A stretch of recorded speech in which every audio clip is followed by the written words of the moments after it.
முனைவர் கௌதமன் அவர்கள் ஒவ்வொரு நாளுமே ஒவ்வொரு மூலிகையின் பயன்பாடுகளை நம்மிடையே பகிர்ந்து கொண்டு அவற்றை எப்படி முறையாக பயன்படுத்த வேண்டும் என்பதையும் நம்மிடையே பகிர்ந்து கொண்டு வருகிறார். அந்த வகையில் இன்றைக்கு என்ன மூலிகையின் பயன்பாடுகளை நம்மிடையே பகிர்ந்து கொள்ள வந்திருக்கிறார் என்பதை கவனிக்கலாம். நிகழ்ச்சியில் அடுத்த பகுதியாக வரவிருப்பது பல்லாண்டு வாழ்ந்திட. அன்பான கலைஞர் தொலைக்காட்சி நேயர்களுக்கு என்னுடைய இனிமையான காலை வணக்கங்கள். இன்றைக்கி நம்ம பார்க்கக்கூடிய பெருமரத்துடைய பெயர் சிரீஷம் அப்படின்னு சொல்லக்கூடிய ஒரு மரவகை தாவரம். பொதுவாக சென்னையை சுற்றி இருக்கக்கூடிய பகுதிகளில், காஞ்சிபுரம், திருவள்ளூர் மாவட்டங்களில் ரொம்ப அழகாக காமனாக பார்க்கக்கூடிய ஒரு மரம் அப்படின்னு நம்ம இதை சொல்லலாம். இந்த சிரீஷ மரத்தை பொறுத்தவரையிலும் பார்த்திங்கன்னா ரொம்ப அழகான பச்சை நிறமான பூக்களை கொண்டிருக்கக்கூடிய ஒரு பெருமர வகை தாவரம். நீண்டு வளரக்கூடிய தாவரம், அதாவது 50 ஆண்டுகள் 100 ஆண்டுகள் வரை வளரக்கூடிய ஒரு தாவரம்னு சொல்லலாம். பொதுவாக அந்த காலத்தில் வயல்வெளிகள் எல்லாம் பார்த்திங்கன்னா நிழல்களுக்காகவும் அதே போல் தண்ணீர் அதிகமாக இருக்கக்கூடிய இடங்களில் அமருவதற்காகவும் இருக்கக்கூடிய முக்கியமான ஒரு தாவரமாக இந்த சிரீஷ மரத்தை பார்க்க முடியும். அல்பீசியா லெபக் அப்படின்னு சொல்லக்கூடியது இதோடைய தாவரவியல் பெயர். இந்த சிரீஷ மரத்தை பொறுத்தவரையிலும் பார்த்திங்கன்னா அந்த காலத்திலிருந்து இந்த காலம் வரை விஷத்தன்மையான பொருட்களை உடலிலிருந்து வெளியேற்றுவதற்கும் அதே போல் விஷத்தினால் ஏற்படக்கூடிய பாதிப்புகளை தடுப்பதற்கும் உபயோகப்படுத்தப்பட்டு வருகின்ற முக்கியமான மரங்களில் ஒன்றுன்னு சொல்லலாம். உதாரணத்துக்கு சொல்லணும்னா இன்றைக்கி லிவர் சம்மந்தப்பட்ட பாதிப்புகள், ஹெப்படைட்டிஸ் ஏ, பி, சி, டின்னு சொல்லக்கூடிய ஹெப்படைட்டிஸ் சம்மந்தப்பட்ட பாதிப்புகள், அதே போல் ஃபேட்டி லிவர்னு சொல்லக்கூடிய ஈரல் சம்மந்தப்பட்ட பாதிப்புகள், அதே போல் லிவர் சிரோசிஸ் அப்படின்னு சொல்லக்கூடிய ஈரல் சுருங்குகின்ற பிரச்சனை சம்பந்தப்பட்ட பாதிப்புகள், இந்த எல்லா விதமான பாதிப்புகளையும் குணமாக்கக்கூடிய தடுக்கக்கூடிய மிக அருமையான ஒரு மூலிகை இந்த சிரீஷம்னு சொல்லக்கூடிய ஒரு மரம். சிரீஷம் அப்படின்னு சொன்னாலே ரொம்ப சிரேஷ்டம் அப்படின்னு அர்த்தம், ரொம்ப உயர்ந்த மூலிகை அப்படிங்கிறது அர்த்தம். பொதுவாக இந்த ஈரல் சம்பந்தப்பட்ட பாதிப்புகள், இன்றைக்கு ஒரு 35 வயது இருக்கக்கூடிய ஒருவர் ஒரு மருத்துவமனைக்கு போய் சுய பரிசோதனை ஸ்கேன் பண்ணிக்கிறாரு அப்படின்னு பார்த்தோம்னா முதல்ல அவரோட ஸ்டேஜில் அவரோட அல்ட்ராசவுண்டில் தெரியக்கூடியது ஃபேட்டி லிவர் அப்படிங்கிற ஒரு விஷயம் வரும். நம்ம பெரும்பாலும் பார்த்திங்கன்னா 199 பேர் இதற்கு எந்த விதமான முக்கியத்துவமும் கொடுப்பது கிடையாது. அதையும் மீறி தினசரி உணவுகளில் நிறைய கொழுப்புகள், தினசரி உணவுகள், வெளியில் சாப்பிடக்கூடிய பழக்கம், மது அருந்தக்கூடிய பழக்கம், உடலுக்கு தேவையான காய்கறிகள், கீரைகள், பழங்கள் சாப்பிடாத ஒரு பழக்கம் அப்படின்னு மாறும்போது சிறிது சிறிதாக இந்த ஃபேட்டி லிவர்னு சொல்லக்கூடிய பிரச்சனை ஒரு ஈரல் நோயாக மாறிவிடுவதை பார்க்க முடியும். அந்த ஈரல் நோயாக மாறும்போது மிகப்பெரிய அளவில் உடலில் கடுமையான பாதிப்புகள் ஏற்படுவதை பார்க்கிறது. இன்றைக்கு பெரும்பாலும் பார்த்திங்கன்னா ஃபேட்டி லிவரில் ஆரம்பிக்கக்கூடிய பிரச்சனை தான் இன்றைக்கி மிகப்பெரிய அளவில் ஒரு ஹெப்படைட்டிஸ் பின்னு சொல்லக்கூடிய அல்லது சிரோசிஸ்ன்னு சொல்லக்கூடிய நோயாக மாறி இருக்கிறத பார்க்க முடிகிறது. அன்ஃபார்ச்சுனேட்லி பார்த்திங்கன்னா இந்த லிவர் பிரச்சனை எல்லாமே 30லிருந்து 50 வயதுக்கு உட்பட்டவர்களை தாக்கக்கூடிய, அதாவது மிடில் ஏஜில் வரக்கூடிய ஒரு ப்ராப்ளமாக இருக்கிறத நம்ம பார்க்க முடிகிறது. இந்த வகையான ஈரல் சம்பந்தப்பட்ட பிரச்சனைகளை குணமாக்கக்கூடிய நல்ல ஒரு மருந்து இந்த சிரீஷத்திலிருந்து எடுக்கக்கூடிய மரப்பட்டை. 1 லிட்டர் தண்ணிக்கு 20 கிராம் இந்த மரப்பட்டையை போடுங்க, நல்லா கொதிக்க வைத்து 1/2 லிட்டராக குறைங்க, வடிகட்டுங்க. காலை, மதியம், இரவு 3 வேளை உணவுக்கு ஒரு 1 மணி நேரம் முன்பு இந்த ஒரு கஷாயத்தை சாப்பிடுங்க. ஒரு 3 மாத காலம் இதை தொடர்ந்து சாப்பிட்டு அதன் பிறகு திருப்பி போய் மருத்துவமனையில் நீங்கள் ஸ்கேன் பண்ணி பார்த்தீங்கன்னா உங்களுடைய லிவரில் அந்த ஃபேட்டி லிவர் அப்படிங்கிற ஒரு வார்த்தை மறைந்து போயிருக்கிறத நம்ம பார்க்க முடியும்.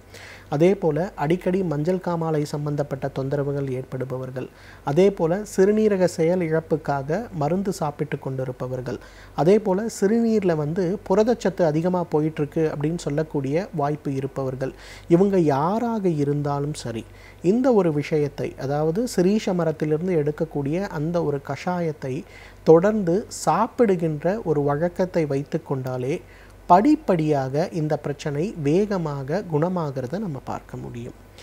இரண்டாவது பார்த்திங்கன்னா இன்றைக்கு சிரோசிஸ் ஆஃப் லிவர்னு சொல்லக்கூடிய ஒரு பிரச்சனை, ஈரல் படிப்படியாக செயலிழந்து போய் கொண்டிருக்கிறது அல்லது செயலிழந்த நிலையில் இருக்கிறது அப்படின்னு சொல்லக்கூடிய ஒரு பிரச்சனை. இந்த நிலைமை ஏற்படும் போது பார்த்திங்கன்னா வயிறு பெரிய பானை போல வீங்க ஆரம்பிக்கும். ஒவ்வொரு வாரத்திற்கு 2 முறை 3 முறை வயிற்றில் ஓட்டை செய்து உள்ளே இருக்கக்கூடிய மஞ்சள் நிறமான நீரை எடுப்பாங்க. அதுக்கு தான் சிரோசிஸ்ன்னு சொல்லக்கூடிய ஒரு பிரச்சனை. இந்த பிரச்சனையை குணப்படுத்த முடியுமா அப்படின்னு கேட்டிங்கன்னா நிச்சயமாக ஆயுர்வேத சித்த மருந்துகளால் அது முடியும். அதற்கு மிக முக்கியமான ஒரு மருந்து என்னன்னு பார்த்தீங்கன்னா இந்த சிரீஷம் தான். பசுமாடிலிருந்து எடுக்கக்கூடிய கோமியம் ஒரு 20 மில்லி அளவுக்கு எடுத்துக்குங்க. இந்த சிரீஷ மரத்திலிருந்து எடுக்கக்கூடிய வேர்பட்டையுடைய எரித்த சாம்பல் ஒரு 1 கிராம் அளவுக்கு எடுத்துக்குங்க. காலை எழுந்த உடனே வெறும் வயிற்றில் அந்த 20 மில்லி பசும் கோமியத்தில் இந்த எரித்த சாம்பல் 1 கிராம் அளவுக்கு அதில் போட்டு நல்லா கலந்து சாப்பிடணும். அடுத்த அரை மணி நேரத்திற்கு எந்த உணவுமே இல்லாமல் கரெக்டாக அதை பார்க்கணும். ஒரு 3 மாத காலம் இதை ஃபாலோ பண்ணிவிட்டு திருப்பி போய் உங்களுடைய லிவருடைய ஸ்ட்ரக்சர் எப்படி இருக்குது, ரத்தத்தில் உங்களுடைய லிவர்லேருந்து வரக்கூடிய தாதுக்களுடைய அளவு எவ்வளோ இருக்குன்னு நீங்கள் செக் பண்ணி பார்த்தீங்கன்னா கன்சிடரபிளாக அதில் ஒரு நல்ல மாற்றம் ஏற்பட்டிருக்கிறத பார்க்க முடியும். சில லிவர் சிரோசிஸ் பேஷண்ட்ஸ் எங்கிட்ட வரும்போது பசியே இல்லைம்பாங்க.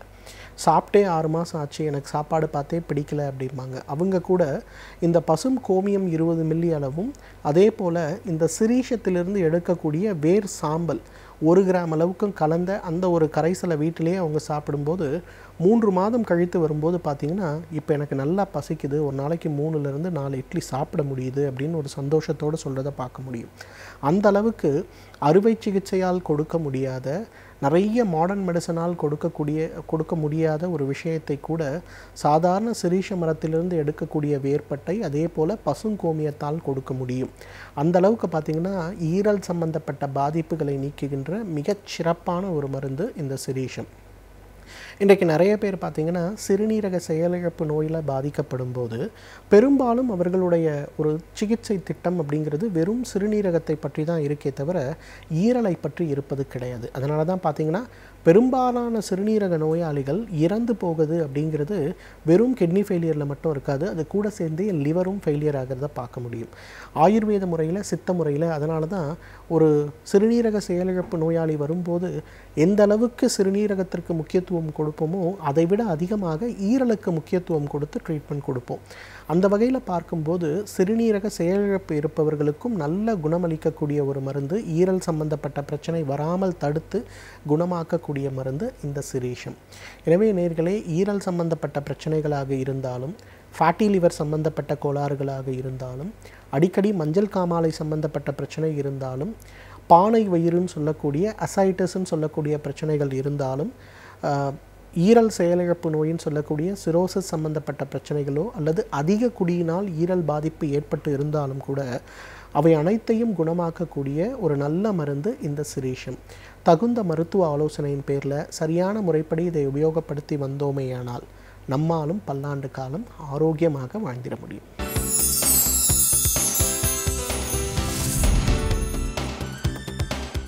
வணக்கம் நண்பர்களே, இன்னும் ஒரு இனிய காலை பொழுதில் தீதும் நின்றும் நிகழ்ச்சியில் உங்களை சந்திப்பதில் மிக்க மகிழ்ச்சி அடைகிறேன்.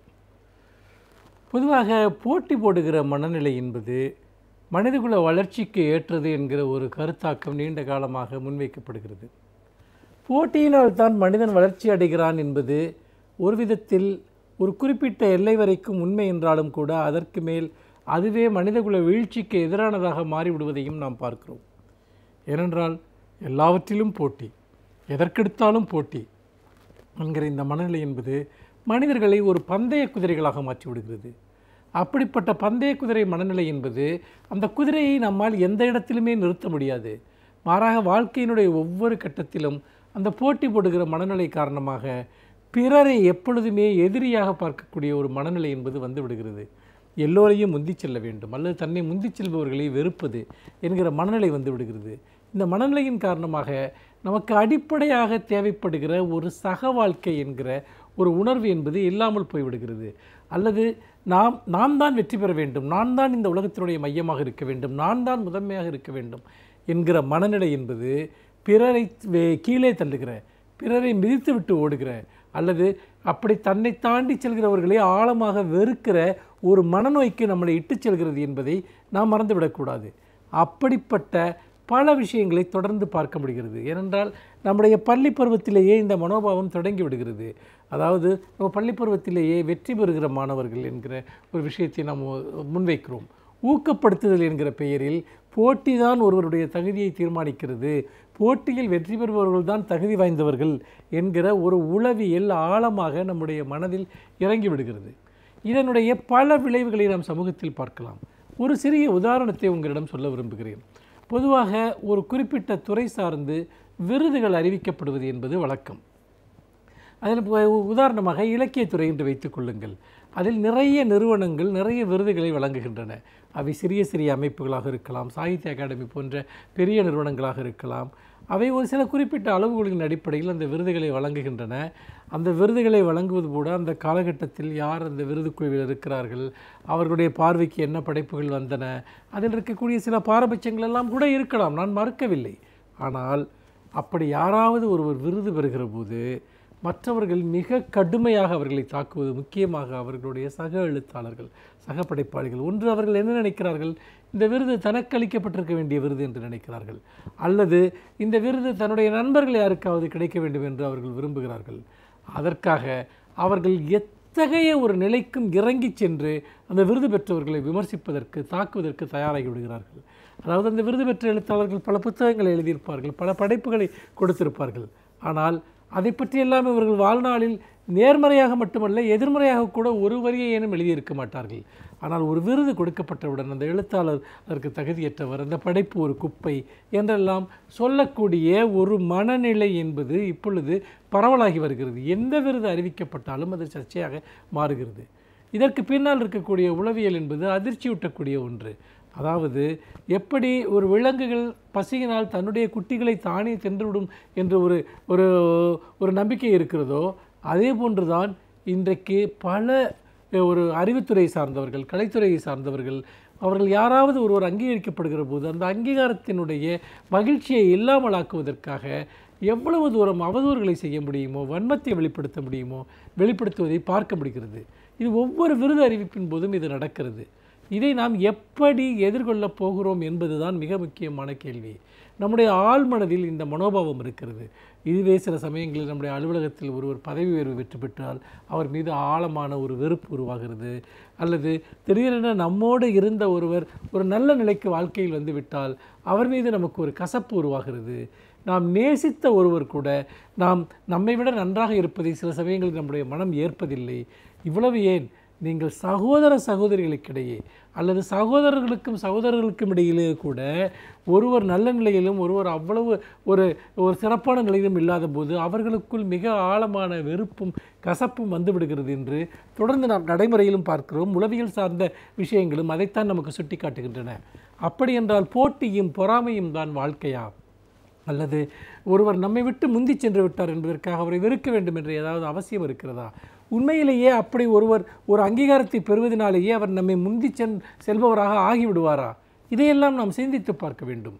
நிறைய நேரங்களில் ஒருவருக்கு கிடைக்கிற அங்கீகாரத்தினால் அவருடைய வாழ்க்கையை மாறிவிடுவதில்லை.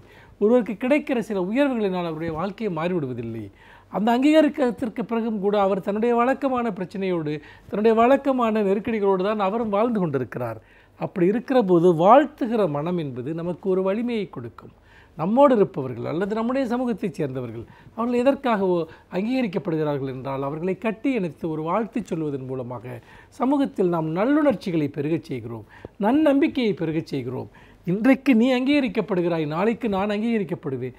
இன்றைக்கு நீ வெற்றி பெறுகிறாய், நான் வெற்றி பெறுவேன். அல்லது உன்னுடைய வெற்றி என்னுடைய வெற்றி தான் என்கிற ஒரு விதமான மனநிலை சமூகத்தில் வளர்கிற போது இந்த வெறுப்பிற்கு இடமில்லாமல் போகிறது. ஆனால் துரதிர்ஷ்டவசமாக எல்லா இடத்திலுமே தன்னோடு இருந்தவர்கள் அல்லது தனக்கு சமமாக இருந்தவர்கள் அவர்களுக்கு ஏதாவது ஒரு புகழோ பெருமையோ பொருளோ அங்கீகாரங்களோ விருதுகளோ கிடைத்துவிட்டால் அவர்களை வெறுப்பது என்பது மனநோய்களிலெல்லாம் மிக மோசமான மனநோய். அந்த மனநோயை நாம் கூச்சமே இல்லாமல் வெளிப்படுத்தி கொள்ளவும் செய்கிறோம் என்பதுதான் ஒரு மிகப்பெரிய அவலம். மற்றவர்களை கொண்டாடுவோம், நாமும் கொண்டாடப்படுவோம் என்பதை நாம் மறந்துவிடக்கூடாது. மீண்டும் இன்னும் ஒரு புதிய சிந்தனையோடு உங்களை சந்திக்கிறேன். நன்றி, வணக்கம். ஒவ்வொரு நாளும் ஒவ்வொரு துறையை சார்ந்த சிறப்பு விருந்தினர்கள் அந்த துறையை பற்றி பல அனுபவங்களை நம்மிடையே பகிர்ந்து கொண்டு வருகிறார்கள். அந்த வகையில் இன்றைக்கு நாம் சந்திக்கவிருக்கும் சிறப்பு விருந்தினர் எந்த துறையிலிருந்து வந்து என்ன பயனுள்ள தகவல்களை நம்மிடையே பகிர்ந்து கொள்ள இருக்கிறார் என்பதை கவனிக்கலாம். நிகழ்ச்சியில் அடுத்த பகுதியாக வரவிருப்பது சிறப்பு விருந்தினர்.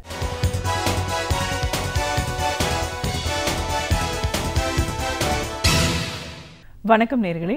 விடியலேவா நிகழ்ச்சியின் சிறப்பு விருந்தினருக்கான நேரம் இது.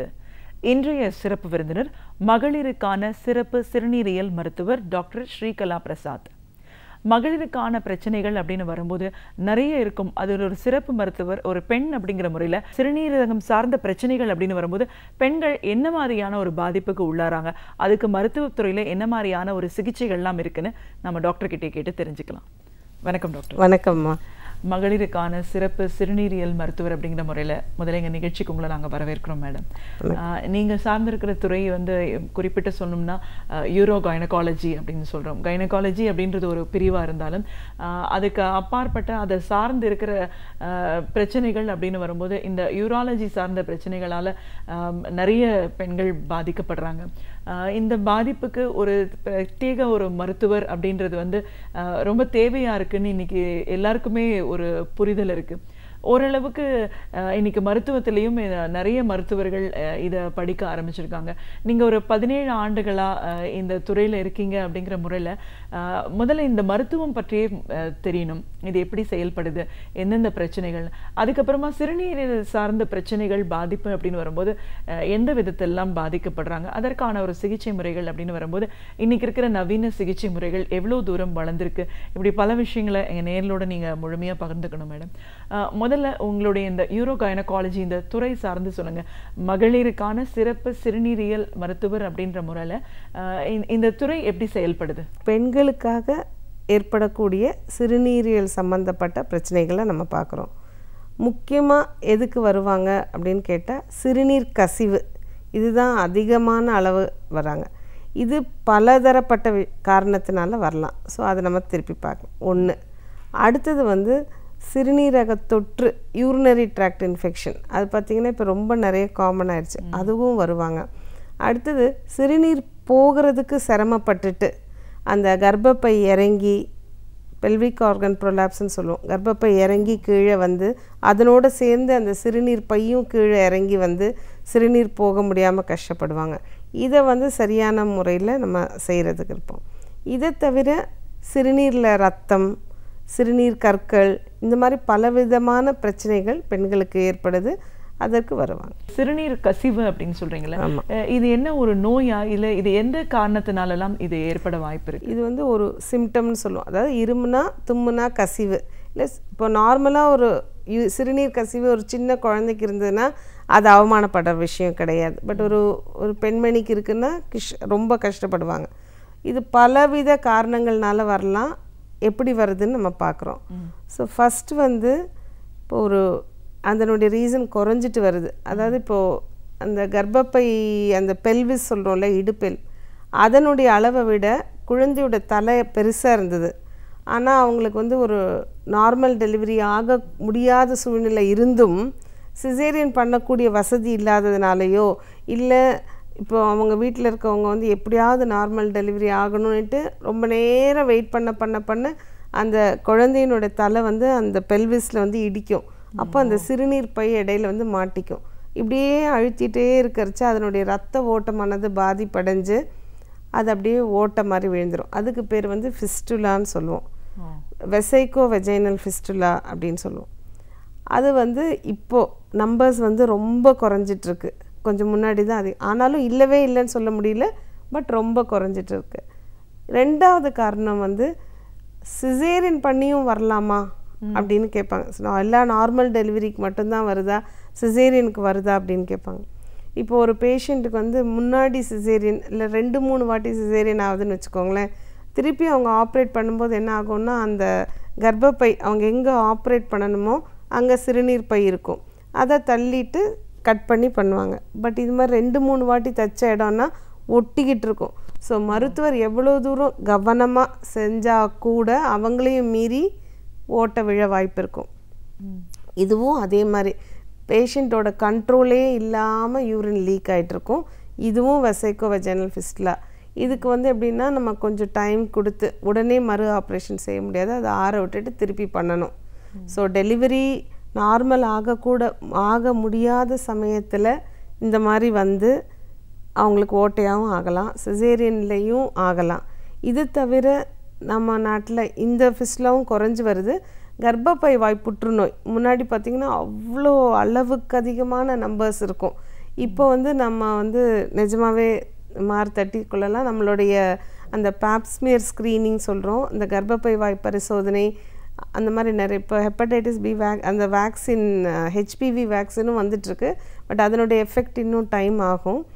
But early screening of cancer சர்விக்ஸ்ன்னு சொல்லுவோம். கர்ப்பப்பை வாய் புற்றுநோய் கண்டறிதல் வந்து சீக்கிரமாக பண்ணுறதுனால இந்த கர்ப்பப்பை வாய் புற்றுநோய் வரக்கூடிய ஃபிஸ்டுலாவும் குறைஞ்சி வருது, ஆனாலும் இருக்குது.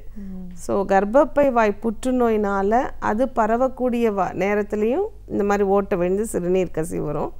கர்ப்பப்பை வாய் புற்றுநோய்க்கு ட்ரீட்மெண்ட்டாக ரேடியேஷன் கொடுக்குறோம்ல, கரண்ட்டுன்னு சொல்லுவாங்க, அதனாலையும் சிறுநீர் பாதிப்பு. அப்படி 4 விதமாக ஒரு கேட்டகரியிலே வரும். இந்த எல்லாமே மருந்தில் சரியாகாது, ஒன்லி சர்ஜரி தான் அதுக்கு தீர்வு. ஸோ ஒரு இதுக்கும் என்ன மாதிரி சர்ஜரி பண்ணணும், என்ன டைமிங்கில் பண்ணணுன்றது இண்டிவிஜுவலைஸ் பண்ணி பண்ணும். கண்டிப்பாக மேடம். அதான் இப்போ வந்து ஒரு பாதிப்பு மட்டும்தான் நம்ம எடுத்திருக்கோம், சிறுநீரக கசிவுன்னு சொல்லும் போது இதுக்கு வந்து பல காரணங்கள் இருக்கிறது பார்க்குறோம். ஸோ அப்போ அந்த ட்ரீட்மெண்ட் முறையும் மாறி வரும், வேறுபடும். இது தவிரையும் இப்போ நீங்கள் நிறைய பாட்டிங்கெல்லாம் சொல்லுவாங்க, அப்படி எனக்கு வருதுன்னு நினச்சி நான் போகிறதுக்குள்ளே அப்படியே போயிடுறேன், அர்ஜென்ட்டாக போயிடுறேன், கண்ட்ரோல் பண்ண முடியல, எங்கேயாவது பைப்பு திறக்கிற சத்தம் கேட்டதுன்னா எனக்கு அப்படியே போயிடுது, மனசில் எனக்கு யூரின் போகணுன்னு தோணும் போதே போயிடுது. இதுக்கெல்லாம் பேர் வந்து அர்ஜ் யூரினரி இன்கான்டினன்ஸ், இல்லைன்னா ஓவர் ஆக்டிவ் பிளாடர்னு சொல்லுவோம். உலகம் பூரா இந்த பிரச்சனை இருக்குது, நம்ம ஊர்லன்னு கிடையாது. ஸோ இது வந்து என்னென்னா, ஒன்று வெயிட்டு குறைக்க வைப்போம், ஒபிசிட்டி ஒரு முக்கியமான காரணம். அந்த பெல்விக் ஃப்ளோர் எக்ஸசைஸ்ன்னு சொல்கிறோம், அந்த அதனுடைய சுருக்க பயிற்சி சொல்லி கொடுப்போம். அது தவிர மருந்து மாத்திரைகள் பலவிதமான டேப்லெட்ஸ் வந்துருச்சு, அதுக்கு அது ட்ரை பண்ணுவோம். இதே இருமுனா தும்முனா கசிவு வருது அப்படின்னு ஒரு கேட்டகரி இருக்காங்க. மற்ற நேரம்லாம் நல்லா இருப்பாங்க, இருமிட்டாங்கன்னா அப்படியே யூரின் கசியும், இல்லை வெயிட்டு தூக்குனாங்க, சிரித்தாங்க, அந்த மாதிரினாலும் இவங்களுக்கும் எப்படின்னு கேட்டிங்கன்னா, இப்போ நம்ம வந்து வெயிட் குறைக்கிறேன்னு சொன்னேன், எக்ஸசைஸ் சொன்னேன், இதுவும் இவங்களுக்கு ட்ரை பண்ணலாம். ஒரு டேப்லெட் இருக்குது டியூலாக்சிட்டின்னு, ஆனால் அது அவ்வளோ நம்ம யூஸ்ஃபுல்லாக சொல்கிறதில்ல, எடுத்தோடனே அதை கொடுக்குறதில்ல. இந்த எக்ஸசைஸ் இதிலெல்லாம் பண்ணியும் இம்ப்ரூவ்மெண்ட் இல்லைன்னா சர்ஜரி போகலாம். நீங்கள் கேட்டிங்கள உங்கள் டெக்னாலஜியில் இப்போ என்னெல்லாம் இருக்குதுன்னு, இந்த சர்ஜரி வந்து முன்னாடி வந்து வயரை ஓப்பன் பண்ணி நம்ம உடம்புலேருந்தே டிஷ்யூ எடுத்து அதை வந்து ஸ்லிங் மாதிரி பண்ணுவோம், அது பேர் பியூபோவெஜைனல் ஸ்லிங். அது ரொம்ப நல்ல சர்ஜரி.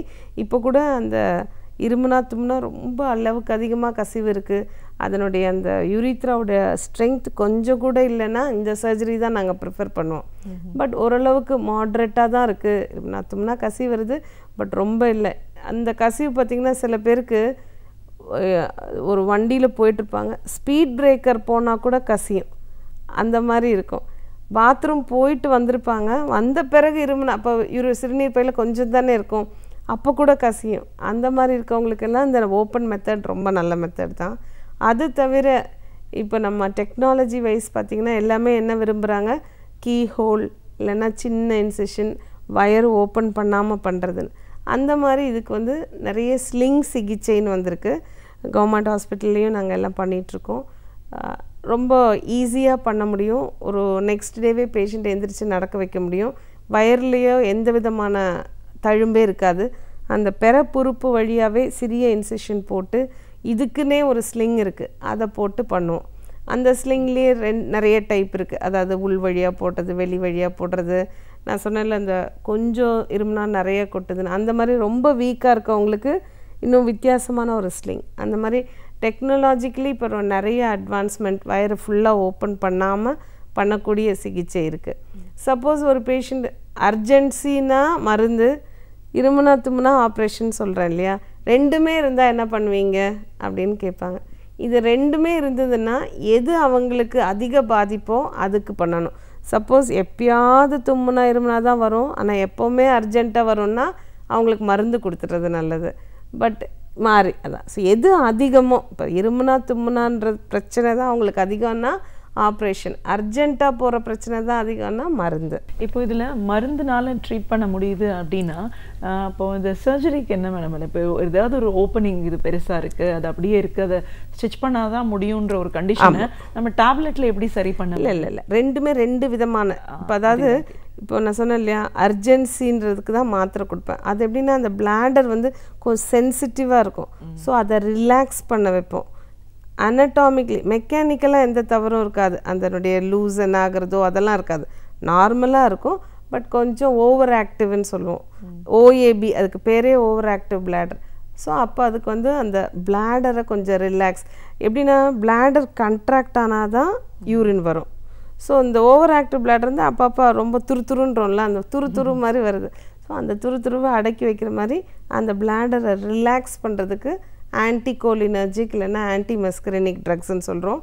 நிறைய ட்ரக் இருக்குது, சோலிஃபெனசின், டாரிஃபெனசின், அப்ட்ராஸ்பியம் ஹைட்ரோக்ளோரைடுன்னு ரொம்ப நிறைய ட்ரக் இருந்ததுனாலே நம்ம இன்னும் அதை ஃபுல்லாக கண்டுபிடிக்கலன்னு அர்த்தம். பட் ஒன்று மாற்றி ஒன்று கொடுத்து பார்த்து வெயிட்டு குறைக்கிறது, வெயிட்டு டயபெட்டிஸ் இருந்தால் அதனுடைய கண்ட்ரோல், இது மாதிரி நிறைய பண்ணணும். அது மட்டும் இல்லை, அவங்க வந்து அந்த கசிவு ஆகிடும்போது இப்போ யோசிச்சு பாருங்கள், அவங்க ஒரு 60-65 வயசில் இருப்பாங்க, எல்லாத்தையும் நல்லா பண்ணி வந்தவங்க இன்றைக்கி வந்து அவங்க வீட்டில் போகிறதுக்குள்ளே யூரின் போயிடுதுன்னா அவங்களுக்கும் அவமானம் ஆகிடுது, அவங்களோட interaction with other family members.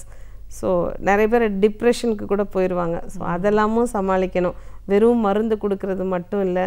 ரெண்டாவது வந்து இந்த மாதிரி பேஷண்ட்ஸில் வந்து நாங்கள் என்ன சொல்லுவோன்னா, அப்படி அர்ஜெண்ட்டாக வந்து போகிற மாதிரி இருந்து கசிவு இருந்தால் கூட மருந்து கொடுக்குறோம், எக்ஸசைஸ் கொடுக்குறோம், தபன்னு ஓடி போயிடாதீங்க. இதில் நாங்கள் ரொம்ப பயப்படுறது என்னென்னா, இப்போ நான் சொன்ன எக்ஸாம்பிள் சொன்னேன்ல, 65 வயசு குண்டாக இருக்காங்க, ஏற்கனவே டயபெட்டிக்காக இருக்காங்கன்னு வைங்களேன், இந்த கொஞ்சோண்டு ஒன்றுக்கு தரையில் ஆகிடும்னு பயந்துட்டு ஓடி போய் ஃப்ராக்சர் ஆகிட்டு ஹிப் ரீப்ளேஸ்மெண்ட் போகும்போது ஒரு சின்ன பிரச்சனைக்காக ஒரு பெரிய சர்ஜரியில் போய் மாட்டிக்குவாங்க. ஸோ அதெல்லாமும் அவங்களுக்கு சொல்லி கொடுக்கணும்.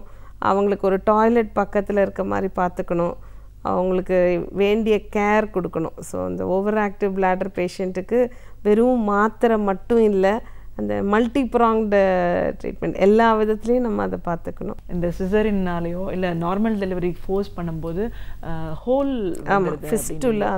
ஸோ அந்த ஃபிஸ்டுலா கண்டிஷனை எப்படி மேடம் ட்ரீட் பண்ணுறது? ஸோ அந்த ஃபிஸ்டுலா இப்போ வந்து நான் சொன்னேன் இல்லைங்களா, ரொம்ப ஒரு டெலிவரி இது சிசேரியன் தான் ஆகணும், ஆனால் அங்கே பண்ண முடியல, ஒரு 4 மணி நேரம் ட்ராவலில் வராங்க, இல்லை அந்த டாக்டர் நார்மல் ஆகாது சிசேரியன் சொன்னதுக்கப்புறமும் வெயிட் பண்ணுறாங்கன்னும் போது அப்படி அழித்து அந்த ரத்த ஓட்டம் பாதிப்பாயிடுச்சு. ஸோ ஓட்டன்ற ஒரு அளவை விடையும் அதை சுற்றி இருக்க பகுதியினுடைய ரத்த ஓட்டம் சரியாக இருக்காது. அதனால் அந்த மாதிரி பேஷண்ட்டை உடனே திருப்பி ஆப்ரேஷனுக்கு எடுக்கிறதில்ல. ஈவன் 2 to 3 months விட்டுருவோம். அந்த சிறுநீர் கசிவு ஆகிட்டே தான் இருக்கும், அதுக்கு ஏதாவது பேட் மாதிரி வச்சுக்கணும். அதுக்கப்புறம் இந்த ஓட்டை எத்தனை இருக்குது, நம்பர் எங்கே இருக்குது, இப்போ அந்த யூரினரி பேக் எடுத்திங்கன்னா அந்த 2 கிட்னிலேருந்து வர பாதை இருக்கும், அதுக்கு கீழே இருக்கா மேலே இருக்கா, கீழேந்து பார்த்தா இதை உள்வழியாக பண்ண முடியுமா இல்லை ஓப்பன் பண்ணி பண்ணணுமா, ஓப்பன் பண்ணி பண்ணும்போது லாப்ரோஸ்கோப்பியா ரோபோட்டிக் அந்த மாதிரியும். ஸோ கீழ் வழியாக பண்ணணுமா மேல் வழியாக பண்ணணுமா, எப்போ பண்ணணும், இதெல்லாம் நம்ம பார்த்துட்டு அதுக்கேற்ற மாதிரி சர்ஜரி பண்ணுவோம். வெஜைனல் சப்போஸ் கொஞ்சம் கீழ் வழியாக இருக்குது, அவங்களுக்கு நம்மளை கீழேந்து பண்ணும்போது ஆக்சஸ் இருக்குதுன்னா கீழ் வழியாக வயரே ஓப்பன் பண்ணாமல் அந்த ஓட்டையை சுற்றி ஒரு இன்சிஷன் போட்டு சிறுநீர் பையையும் அந்த வெஜைனான்னு சொல்கிறோம் இல்லையா, அந்த தனித்தனியாக பிரித்து அதை தனித்தனியாக தைச்சிருவோம். இந்த 2 லேயர் தைக்கிறதுக்கு இடையில அதை ஹீலிங் பெட்டர் ஆகிறதுக்கு வந்து கீழ் வழியாக பண்ணோம்னா அந்த நம்ம பிறப்புறுப்பில் இருக்க அந்த உதடுகள் மாதிரி இருக்குல்ல, அதில் இருக்க ஃபேட்டை எடுத்து உள்ளே போடுவோம். வயர் வழியாக பண்ணோம்னா ஒமண்டம்னு சொல்லுவோம், அதை தூக்கி உள்ளே வச்சு 2 லேயரையும் தனித்தனியாக பிரித்து ஒன்றுக்கு போய் தனியாக பிரித்து வெஜைனா தனியாக பிரித்து நடுவில் ஒரு இன்டர்பொசிஷன் கிராஃப்ட் வச்சு பண்ணுவோம். ஓகே, இந்த யூரினரி இன்ஃபெக்ஷன் இது வந்து நம்ம இப்போ இந்த ஏஜ் அட்டன் பண்ண கேர்ள்ஸ்லேருந்தே இப்போலாம் பார்க்க ஆரம்பிக்கிறோம். ஒரு குழந்தை பிறந்து இவங்களுக்கெல்லாம் வர பாதிப்பை தாண்டி இது ரொம்ப காமனாக இருக்குது. அண்ட் நியூலி மேரிட் பீப்புளுக்கும் இது இருக்கிறது. பார்ப்போம் இந்த யூரினரி இன்ஃபெக்ஷன்றது என்ன அவ்வளோ காமனாக இல்லை வராமல் நம்ம தடுக்க முடியாதா? யூரினரி இன்ஃபெக்ஷன் டெஃபினட்டாக ரொம்ப காமன் தான். நீங்கள் சொல்கிற மாதிரி ஸ்கூல் கேர்ள்ஸ்லேயும் ரொம்ப காமனாக இருக்குது. மெயினாக அதுக்கு ரொம்ப வருத்தமான விஷயம் என்னென்னா, நான் கொஞ்ச நேரம் முன்னாடி சொன்னேன்ல, தமிழ்நாட்டில் நம்ம மார்த்தட்டிக்கலாம், பெருமையாக இருக்கலாம், டாக்டர்ஸ் இனஃபாக இருக்கிறோம், ட்ரீட்மெண்ட் ஃபெசிலிட்டி இருக்குது, ஏழையோ பணக்காரனோ ஒரு டெலிவரிக்கு இடம் சேஃபாக இருக்குது. ஆனால் எந்த ஸ்கூல்லையுமே டாய்லெட்ஸ் நல்லா இருக்குது அப்படின்னு நம்மளால் இன்னமும் சொல்ல முடியல. ப்ரைவேட் ஸ்கூல்லையாகட்டும் கவர்மெண்ட் ஸ்கூல்லையாகட்டும் எங்கள் ஸ்கூலில் வந்து இத்தனை குழந்தைங்களுக்கு அந்த இன்டர்வெல்ன்ற டைம் எவ்வளோ, ஒரு 10 நிமிஷம். அதை வந்து எங்கள் குழந்தைங்களுக்கு போகிறோம் அப்படின்னு நம்மளால் சொல்ல முடியல, கண்டிப்பாக சொல்ல முடியல.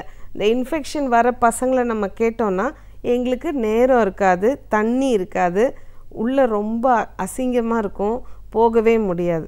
இப்போ ஒரு 1000 பசங்க படிக்கிற ஸ்கூலில் ஒரு 10 டாய்லெட்டு 10 நிமிஷம், பத்தவே பத்தாது. ஸோ கண்டிப்பாக நம்ம எல்லாரும் அதுக்கு எதாவது பண்ணணும். ஸோ ஏன் அதை நான் சொல்கிறேன்னா, இதுங்க காலையில் ஸ்கூலுக்கு போகும்போது பாத்ரூம் போயிட்டு போகிறாங்களே வந்து அதோட அந்த டியூஷன் முடித்து வீட்டுக்கு வரும்போது தான் போகிறாங்க. ஸோ அவ்வளோ நேரம் அந்த யூரினை அடக்கி வச்சுக்கிறாங்க. இந்த யூரின் அடக்கி வச்சுக்கணுன்றதுக்காக என்ன பண்ணுவாங்கன்னா, தண்ணி குடிக்க மாட்டாங்க.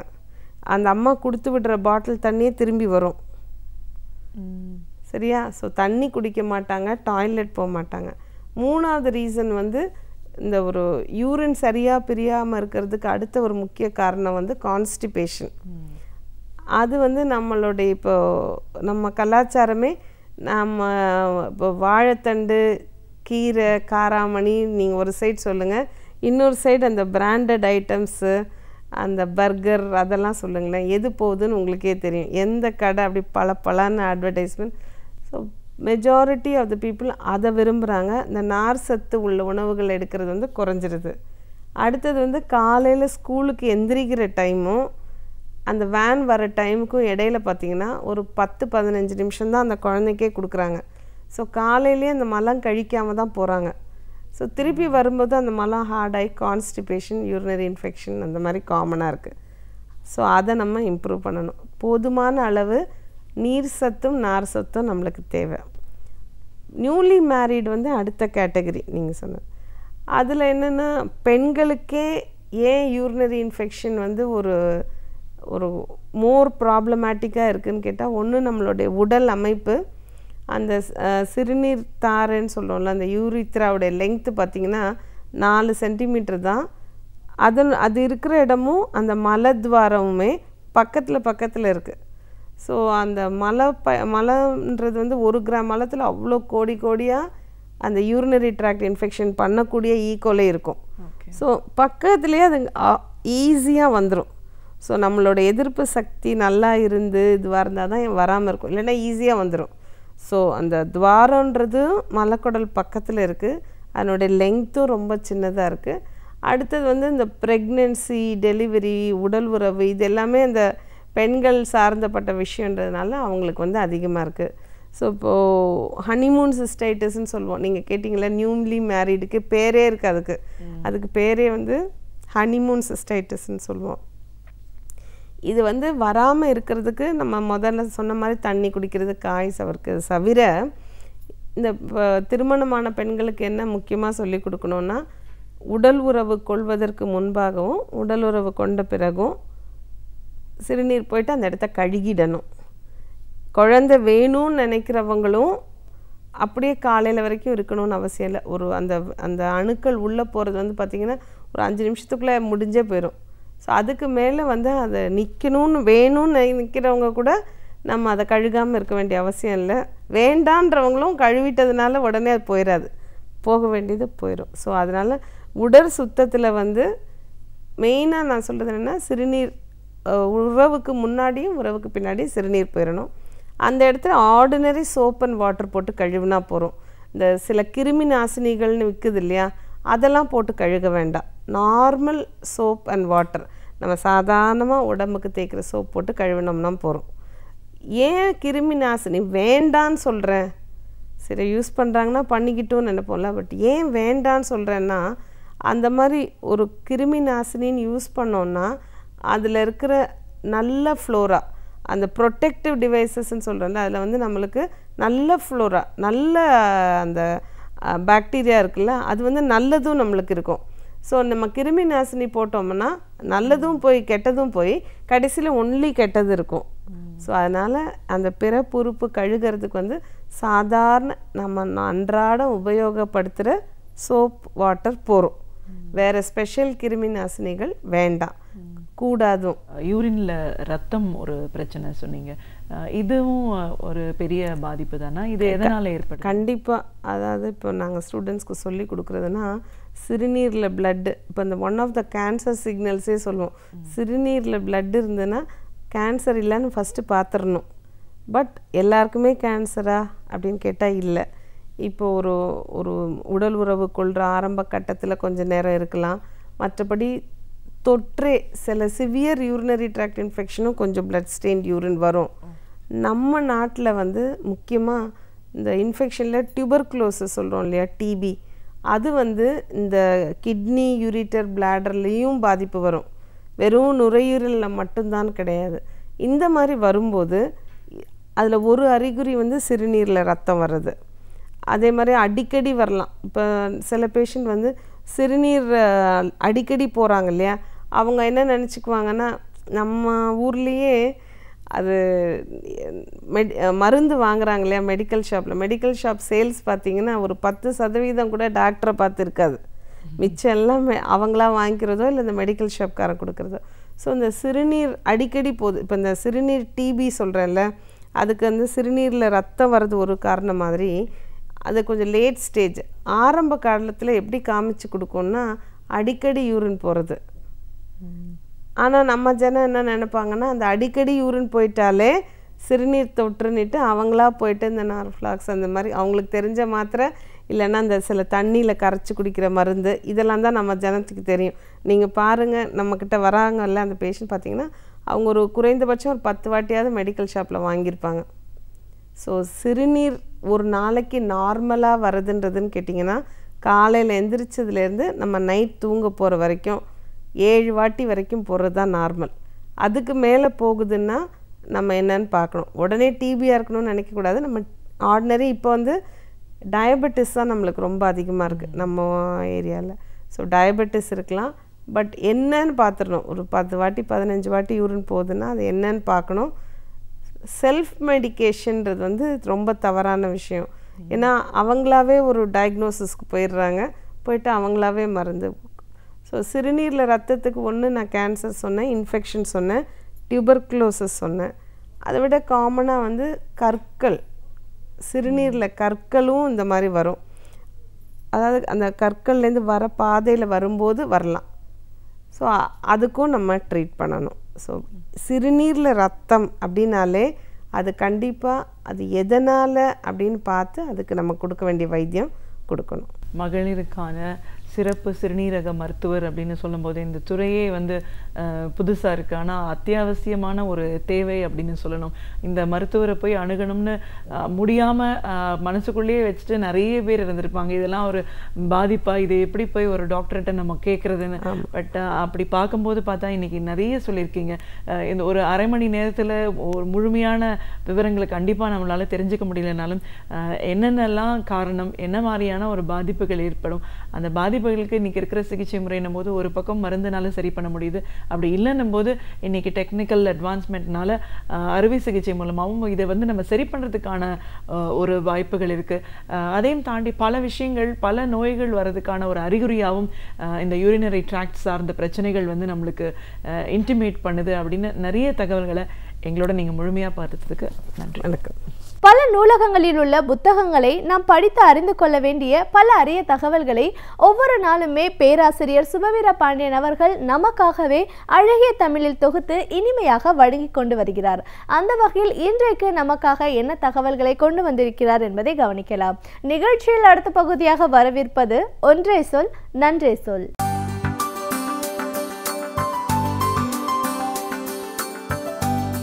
அனைவருக்கும் என் அன்பு வணக்கம். சென்ற மாதம் பெரியாரும் பெரியோரும் என்று ஒரு நூல் வெளிவந்திருக்கிறது. வங்கியில் மூத்த அதிகாரியாக பணியாற்றி ஓய்வு பெற்ற சி. நாச்சியப்பன் அந்த நூலை எழுதியிருக்கிறார். சென்னையில் இருக்கிற மணிவாசகர் நூலகம் அதனை வெளியிட்டிருக்கிறது. நெடுநாட்களுக்கு முன்பு காந்தி அண்ட் ஹிஸ் கான்டெம்பரரிஸ் என்ற ஒரு ஆங்கில நூலை படித்த நினைவு இந்த புத்தகத்தை படித்த போது வந்தது.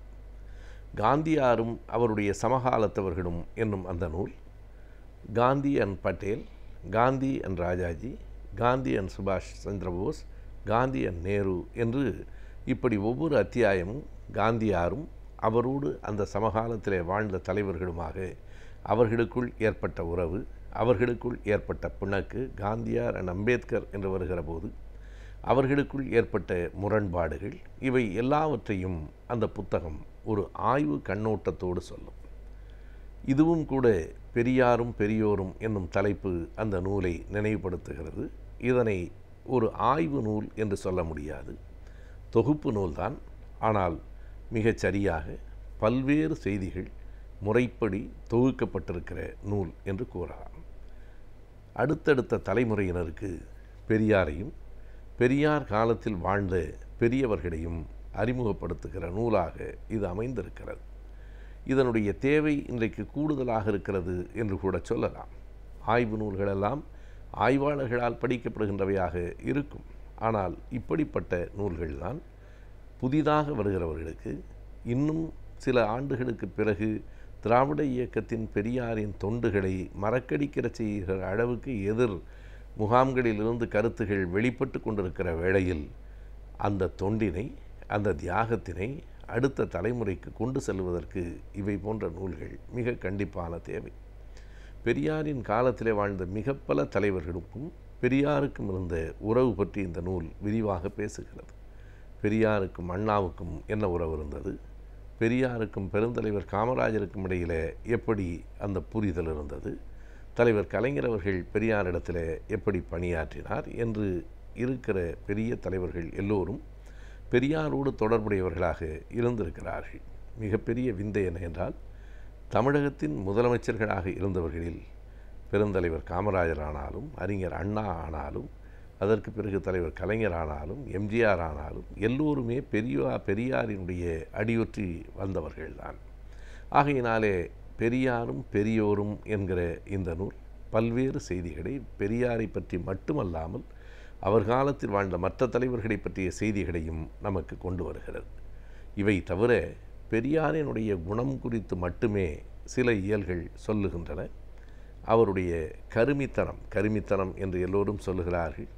ஆனால் அவர் தனக்கு செலவு செய்து கொள்வதிலே தான் கருமையாக இருந்தாரே தவிர நாட்டுக்கும் படிப்புக்கும் செலவு செய்வதில் வள்ளலாக இருந்தார் என்பன போன்ற கருத்துகள் அதிலே இருக்கின்றன. அவருடைய சுற்றுப்பயணம் பற்றி, அவருடைய கருத்துகள் பற்றி, தமிழரை பற்றி, கடவுளை பற்றி, மதத்தை பற்றி பெரியார் சொன்ன கருத்துகள் எந்த நோக்கில் சொல்லப்பட்டிருக்கின்றன, என்ன சொல்லப்பட்டிருக்கிறது என்கிற செய்திகளெல்லாம் இந்த புத்தகத்திலே தொகுக்கப்பட்டிருக்கிறது. குறிப்பாக பெரியாரினுடைய இயல்பு என்ன, பெரியாரினுடைய தொலைநோக்கு பார்வை என்ன என்கிற 2 இயல்கள் பல செய்திகளை நமக்கு புதிதாக கூட சொல்லுகின்றன. இனி வரும் காலம் என்று ஒரு சிறு நூல் இருக்கிறது, ஐயா அவர்களினுடைய நூல். அந்த இனி வரும் காலம் என்கிற அந்த சின்ன புத்தகத்தில் எவ்வளவு பெரிய செய்திகள் சொல்லப்பட்டிருக்கின்றன என்பதை நாச்சியப்பன் தன்னுடைய நூலிலே குறித்திருக்கிறார். குறிப்பாக 4 செய்திகளை சொல்லுகிறார். ஐயா சொன்னதெல்லாம் 1930களில், அவை நடந்ததெல்லாம் 40 ஆண்டுகளுக்கு பின்னால். அதில் 4 செய்திகளை சொல்கிறார். 1930லேயே பெரியார் ஒரு கற்பனையில் கூறுகிறார். காலங்கள் மாறும், அறிவியல் வளர்ந்து கொண்டிருக்கிறது, ஒரு கம்பியில்லா தந்தியை ஒவ்வொருவரும் தன் சட்டைப்பைக்குள் வைத்து கொண்டு போகிற இடத்திலிருந்தே ஒருவரோடு இன்னொருவர் பேசிக்கொள்ளுகிற அறிவியல் கண்டுபிடிப்பு காலமெல்லாம் வரும் என்று பெரியார் சொல்லுகிறார். அவர் சொல்லி ஏறத்தாழ 60-70 ஆண்டுகளுக்கு பின்னால் அது உண்மையாயிற்று. 1990களுக்கு பின்னாலே தான் இந்தியாவிலே அலைபேசிகள் வந்தன. 60 ஆண்டுகளுக்கு முன்னால் பெரியார் இந்த மண்ணில் வாழும்போது அதனை சொல்லியிருக்கிறார். அதைப்போல இரண்டாவதாக இன்னொரு செய்தியை சொல்லுகிறார்.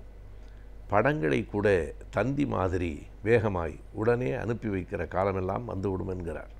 முன்பெல்லாம் ஒரு கடிதத்தை எழுதுவது என்பதே போய் சேருவதற்கு எவ்வளவு நாளாகும் என்று எண்ணி பார்த்து எழுதாமலேயே விட்டுவிடக்கூடிய அவலம் நேரும். நாம் ஒரு கடிதம் எழுதி அதற்கு முகவரி மிகச் சரியாக வைத்து கொண்டு அதனை கொண்டு போய் அஞ்சல் பெட்டியிலே போட்டு அந்த அஞ்சல் பெட்டியில் இருக்கிற கடிதங்களெல்லாம் எடுக்கப்பட்டு பிறகு அவை ஊர் வாரியாக பிரிக்கப்பட்டு அந்த ஊருக்கு அனுப்பப்பட்டு அந்த ஊரினுடைய அஞ்சல் நிலைய அலுவலர் அவர் வீட்டை கண்டுபிடித்து கொடுப்பதற்கு ஓரிரு நாள்கள் இயல்பாக ஆகும். ஆனால் இப்போது என்ன, நம்முடைய கையில் இருக்கிற கைபேசியில் நாம் சொல்லுகிற அந்த கட்செவி ஊடகம் வாட்ஸ்அப் இருக்கிறதே, படங்களை அடுத்த நிமிடமே அனுப்பிவிட முடிகிறது. படங்களை கூட தந்தியைப் போல வேகமாக அனுப்புகிற காலம் வரும் என்று பெரியார் சொல்லுகிறார். ஆணும் பெண்ணும் சேராமலேயே கூட குழந்தைகள் பிறக்கிற காலம் வரலாம் என்கிறார். அது உண்மையாகவே வந்தது. ஆணும் பெண்ணும் சேராமல் சோதனை குழாயின் மூலமாக 1970களிலே குழந்தைகள் பிறந்தன. முதல் குழந்தை பிரவுன் இங்கிலாந்திலே 78 பிறந்தது. எனவே பெரியார் எப்போதோ சொன்ன செய்திகளெல்லாம் மிக இயல்பாக நடைமுறைக்கு வந்தன. இவைகளையெல்லாம் அவர் எடுத்து காட்டுகிறார். பெரியாரினுடைய இயல்பு என்ன, அவருடைய சுபாவம் என்ன என்றால், அவருடைய சுபாவம் எல்லோரையும் மதிப்பது தான். மேடையில் மிக கடுமையாக பேசுகிற அவர் நேரில் தன்னை விட மிக மிக வயது குறைந்தவர்களிடம் கூட மிகுந்த மரியாதையோடு பேசுவார். கூட்டங்களுக்கு மிகச்சரியான நேரத்தில் வந்துவிடுவார். அவர் கையில் வைத்திருந்த கைத்தடி எல்லோருக்கும் தெரியும். பையில் வைத்திருந்த அந்த உருப்பெருக்கி லென்ஸ் இருக்கிறதே, அது எதற்கென்றால் எந்த ஊருக்கு போனாலும் அந்த லென்ஸ் வைத்துத்தான் பெரியார் படிப்பார். சாகிற வரைக்கும் அவர் படிப்பாடியாக இருந்தார். இப்படி அவருடைய குணங்களை பற்றிய பல செய்திகளையும் கூட அந்த நூல் தொகுத்து தருகிறது. அடுத்த தலைமுறை கண்டிப்பாய் படித்து அறிந்து கொள்ள வேண்டிய பல செய்திகளை உள்ளடக்கி இருக்கிறது பெரியாரும் பெரியோரும் என்னும் அந்த நூல். அறிவியலின் முன்னேற்றம் தொழில்நுட்பத்தின் வளர்ச்சியை வைத்துதான் நம் நாட்டின் பொருளாதாரமும் மேம்படுகிறது. அந்த வகையில் இப்பொழுது அறிவியலில் ஏற்பட்டிருக்கும் முன்னேற்றத்தை பற்றியும் தொழில்நுட்பத்தின் வளர்ச்சியை பற்றியும் நாம் தெரிந்து கொள்ளலாம். நிகழ்ச்சியில் அடுத்த பகுதியாக வரவிருப்பது ஆலோசனை நேரத்தில் அறிவியல் மற்றும் தொழில்நுட்பம் பகுதி.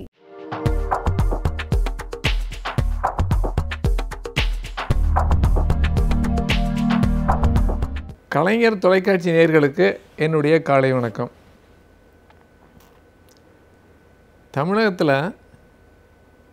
நீர்வளம் எங்குமே பெருக்கணும், அது கட்டாயம். ஆனால் முக்கியமாக எங்கே நம்ம இது சென்னை ஒரு தொழில் நகரம். இங்கு எல்லா வகையான தொழில்களும் வளர்ந்து வருகின்றன. மக்கள் பெருக்கமும் அதிகம். அதனால் என்ன பண்ணோம்னா, இந்த சென்னையினுடைய நீர்வளத்தை எப்படி பெருக்கிறதுன்னு சரியான முறையில் திட்டமிடணும். இந்த சென்னையில் நம்ம தமிழ்நாட்டினுடைய மக்கள் ஆண்டு சராசரி எவ்வளவு விழுக்காடு கூடுதுன்னா, ஒரு சராசரியாக தமிழ்நாட்டுக்கு 1.38 விழுக்காடு தான் ஒரு ஆண்டுக்கும் மற்றொரு ஆண்டுக்கும் மக்கள் தொகை கூடுது. ஆனால் இங்கே எப்படின்னா 2 விழுக்காடு கூடுது. இவ்வாறு கூடுவதற்கு என்ன, இங்கு படிப்பதற்கு வேண்டிய எல்லா வசதியும் எல்லா கல்லூரிகளும் எல்லா நிலையிலும் இங்கே இருக்கிறது. அது ஒரு காரணம். ரெண்டாவது, எங்கள் தொழில் நகரமாக இருக்கணும்னா வர்றவங்களுக்கெல்லாம் வேலை கிடைக்கிது. அந்த காரணத்தினால இங்கே நீர்வளம் அந்த மக்களுக்கு ஏற்ற அளவு நாம் நீர்வளத்தை கொடுக்கணும். இப்போ இருக்கிற மக்கள், நாம் கிரேட்டர் சென்னையை சொல்லவில்லை, அந்த நம்மளுடைய நம்ம சென்னை என்று சொல்லுகின்ற இப்போ சொன்னோம் இல்லையா, அந்த சென்னை நம்ம இருக்கின்ற மக்கள் தொகை கிட்டத்தட்ட 50 லட்சம். இதே அளவு போனோம்னா 2050, அதாவது 2 விழுக்காடு கூற போகும்போது 2050 கிட்டத்தட்ட 1 கோடி மக்கள், அதாவது 10 மில்லியன் அந்த அளவுக்கு வளரும். ஆக இந்த அளவு வளர்கிற போது அவர்களுக்கு வேண்டிய தண்ணீர் தேவை நம்ம கண்டிப்பாக கொடுக்கணும். இப்போ நான் 2004 இங்கே இருக்கிற மக்களுக்கு எவ்வளோ தண்ணீரை கொடுக்கலான்னு ஒரு கணக்கு போட்டேன். அந்த கணக்குப்படி பார்த்தோம்னா, நம்ம இங்கே என்னென்ன பல வகையான வகைகளில் நமக்கு தண்ணீர் கிடைக்கிறது. ஒன்று இங்கே உள்ள ஏரிகள், இங்கு நிலநீர், நம்ம வீராணத்திலிருந்து கிடைக்கின்ற தண்ணீர், விவசாயிகளிடமிருந்து கிடைக்கின்ற தண்ணீர், நெய்வேலியிலிருந்து எடுத்து வருகின்ற தண்ணீர், இவ்வாறு பல வகையான வகைகளில் நமக்கு தண்ணீர் கிடைக்கிறது. இவற்றை எல்லாத்தையுமே நம்ம மொத்தமாக கூட்டி பார்த்தோம்னா அப்போ கிட்டத்தட்ட 28 டிஎம்சி நமக்கு தண்ணி கிடைக்கிது. இந்த 28 டிஎம்சி ஆதாரம் இருக்குது. ஆனால் 28 டிஎம்சிக்கு நம்ம ஆதாரம் இருக்குது. இந்த ஆதாரம் ஒவ்வொரு வருஷமும் கிடைக்குதா அப்படின்னு என்ன பண்ணி பார்த்தேன். அந்த 2004க்கு முன்னாடி உள்ள ஒரு 16 வருஷத்தில் நான் என்ன கணக்கு பண்ணி பார்த்தோம்னா, சராசரியாக ஒரு ஆண்டுக்கு 2.41 டிஎம்சி தான் இருக்குது. அதாவது எப்படின்னா அது 68 மில்லியன் கனமீட்டர்.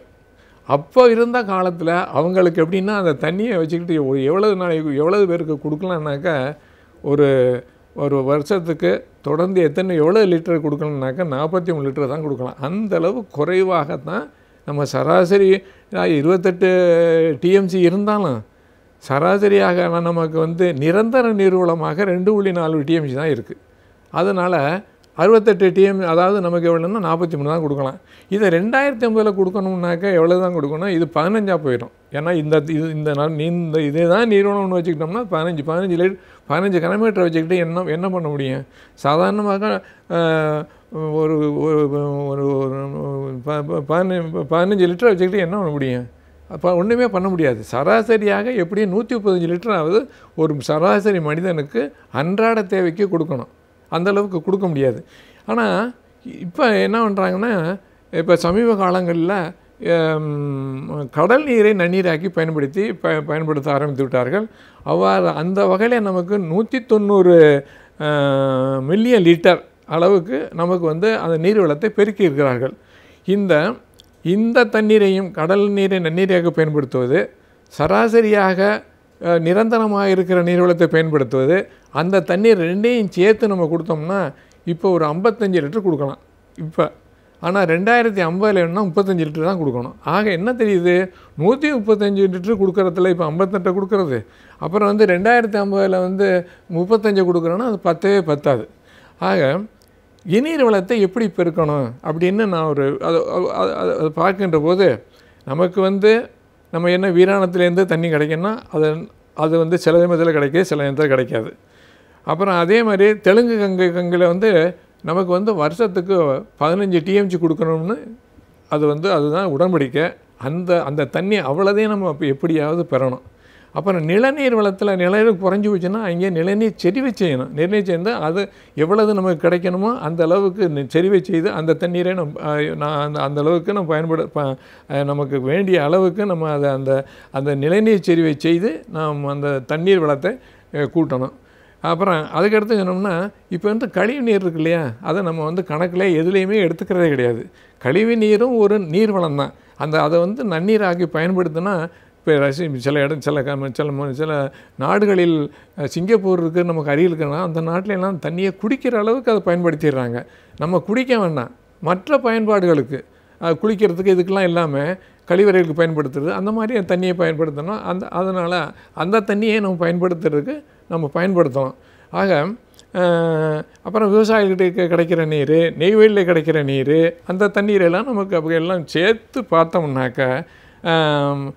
பார்த்தோம்னா எவ்வளவு வரணும்னா 56 டிஎம்சி அளவு நீரளவை இங்கு பெருப்பதற்கு வாய்ப்பு இருக்கிறது. இந்த 56 டிஎம்சியை ஒரு நாளைக்கு எவ்வளவு அதை பெருக்கி வகுக்கணும்னா கிட்டத்தட்ட 4300 மில்லியன் லிட்டர். இப்போ 4300 மில்லியன் லிட்டரை இப்போ இருக்கிற 50 லட்சம் மக்களோட பகிர்ந்துக்கிட்டாக்கா எவ்வளோதையுமா பகிர்ந்துக்கலாம்? 800 லிட்டர் ஒரு நாளைக்கு கொடுக்கலாம். ஆனால் 2050 கிட்டத்தட்ட 400 லிட்டர் கொடுக்கலாம். 135க்கு 800 கொடுக்கறது, 400 கொடுக்குறது பெரிய செய்தி. ஆனால் நீங்கள் இதுக்கு என்ன நினைக்கணும்னா, எப்படி பண்ண முடியும்? பண்ணலாம், ஏன் பண்ண முடியாது? இதுக்கெல்லாம் அந்தளவுக்கு ஆக்கமும் ஊக்கமும் ஒரு தொலைநோக்கு பார்வையும் இதை கண்ணும் கருத்துமாக செய்யலாம். நான் ஒரே ஒரு செய்தியை சொல்ல ஆசைப்படுகிறேன். ஆந்திராவில் போன வருஷம் இதே சமயத்தில் 140 கிலோமீட்டர் 147 கிலோமீட்டர் 4 நதிகளை 8 மாதத்தில் ஆந்திராவுடைய சீஃப் மினிஸ்டர் அந்த நதிகளை, அதாவது கோதாவரி, கிருஷ்ணா, பெண்ணார், இந்த நதிகள் இந்த நர்மதை, இந்த நதிகளையெல்லாம் என்ன பண்ணார்? இணைச்சிட்டார். அவர் இணைச்சதில் என்ன பண்ணால் 17 லட்சம் ஹெக்டேருக்கு நிலத்துக்கு பாசனத்துக்காகவும் அங்கே உள்ள மக்களுக்கெல்லாம் குடி தண்ணீர், குளிப்பறதுக்கு எல்லாத்துக்கும் தண்ணீர் வளர்த்தா ஒரு 8 மாதத்தில் செய்யும்போது ஏன் நம்ம செய்ய முடியாதா? நம்ம அந்தளவு செய்யணும். அதுக்கெல்லாம் ஆக்கம் ஊக்கமும் நம்ம அதில் இது பண்ணணும். அப்புறம் இங்கே என்னென்னா, இப்போ 2015 பெருமழை பெய்தது, அதே மாதிரி 2005 பெருமழை பெய்தது. 2005 பெய்த மழையில் 25 டிஎம்சியை நம்ம கடலில் விட்டோம். அது 3 ஆண்டுக்கு போதும். 2015 எவ்வளோ தண்ணீரை கடலில் விட்டுருக்கோம், கிட்டத்தட்ட 75 டிஎம்சி. அது வந்து 9 ஆண்டுகளுக்கு போகும். ஆக இந்த மழையெல்லாம் நம்ம எப்பப்பெல்லாம் இதெல்லாம் இதையெல்லாம் நம்ம சேகரிக்கணும்னா இப்போ நீரில் கொள்ளளவுலாம் அந்த கொள்ளளவுலாம் இப்போ பத்தனைன்னு வைங்களேன், அதை ஆழப்படுத்தணும், அகலப்படுத்தணும். அப்புறம் அதுக்கடுத்து வந்து அந்த கரையை ஒசத்தணும். அப்படின்னா ஒரு 3-4 டிஎம்சியை தேக்கலாம். அல்லது பெரிய அளவுக்கு 4 டிஎம்சி 5 டிஎம்சி தேக்க முடியாட்டினாலும் அந்த அளவுக்கு உள்ள நீர்நிலைகள் அமைக்கிறதுக்கு இடம் கிடையாது. அப்படின்னா 1/2 டிஎம்சி, 1/4 டிஎம்சி, 1 டிஎம்சி, அந்த மாதிரி ஒரு 7-8-10 டிஎம்சியை இங்கே அமைக்க முடியும்னா பண்ணலாம். சில சமயங்கள் என்ன ஒன்றுன்னா, உங்களுக்கு வெள்ளாறு நமக்கு பக்கத்திலே இருக்குது. அந்த வெள்ளாறு வந்து என்னென்னா 10 வருஷத்துக்கு 20 வருஷத்துக்கு வெள்ளம் போகுது. அந்த தண்ணீரை சென்ற ஆண்டு இப்போ 2015 அதில் வந்து ஒரு நாளில் 2 அதாவது கிட்டத்தட்ட 2.5 டிஎம்சி தண்ணி போயிருக்கு. அது நமக்கு வந்து 6 மாதத்துக்கு போதும் சென்னைக்கு. அப்புறம் நமக்கு அடையாறில் மட்டும் ஒரு 2015 ஒரு நாளில் போன தண்ணி 1,00,000 கியூசெக்ஸு. அந்த 1,00,000 கியூசெக்ஸ் அதாவது ஒரு நிமிடத்துக்கு அவ்வளவு கன அடி. அதை நம்ம தேக்கணும்னா கிட்டத்தட்ட 8 டிஎம்சி 9 டிஎம்சி, அது ஒரு வருஷத்துக்கே போதும். இந்த தண்ணியெல்லாம் இங்கே தேக்கிறதுக்கு வாய்ப்பு இல்லைன்னு வைங்களேன். நமக்கு வந்து பக்கத்தில் இருக்கிற தென் மாவட்டங்கள் காஞ்சிபுரம், செங்கல்பட்டு, இங்கே என்ன ஆகணும்னா ஒரு 10-20 டிஎம்சி தேக்கிற அளவுக்கு சின்ன சின்ன ஏரிகள் பெரிய பெரிய நீர்நிலைகளை அமைச்சு அங்கே கொண்டு போய் அதை தேக்கி வைக்கணும். அதாவது வீராணம் பைப்புக்கு வீராணம் குழாய்க்கு மேற்க அதை நம்ம என்ன பண்ணலாம், நமக்கு தென்னைக்கு வேணும்னு வைங்களேன், அந்த வேண்டிய சமயத்தில் அந்த தண்ணீரை நம்ம அங்கேருந்து திரும்ப பெற்றுக்கலாம். இல்லை நிறைய தண்ணி இருக்குது அப்படின்னாக்கா அது அங்கேயே இருக்கலாம், அங்கேயே பயன்படுத்தலாம். அல்லது அடுத்த வருஷத்துக்கு நம்ம ரிசர்வ் பண்ணிக்கலாம். இன்னொன்று என்னென்னா, இங்கே தண்ணிக்கு நம்ம நிலநீரை கொடுக்குறது வந்து மீஞ்சூர், பஞ்சட்டி, தாமிரபாகெல்லாம் கொடுக்குது. அந்த இதெல்லாம் இங்கே வந்தோன்னா மீஞ்சூர் வந்து இப்போ வந்து கடல் நீரால் அதனோட உவர்நீராக போச்சு.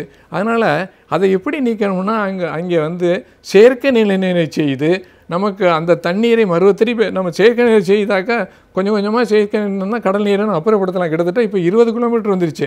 இன்னும் ஒரு 10 வருஷம் போனால் இன்னும் 20-30னா மீஞ்சூர் மட்டுமில்ல, பஞ்சட்டி, தாமரப்பாக்கம் எல்லாத்தையுமே அந்த கடல் நீர் வந்து அங்கே உள்ள நிலநீரை ஊராக்கி விடும். அதனால் ஒரு தொலைநோக்கு பார்வையுடன் இந்த சென்னை மாநகரத்துக்கு எந்த வழிகளை பின்பற்ற முடியுமோ அந்த வழிகளில் ஒரு 10, ஒரு 5, ஒரு 6 ஆண்டுகளில் நம்ம பண்ணணும்.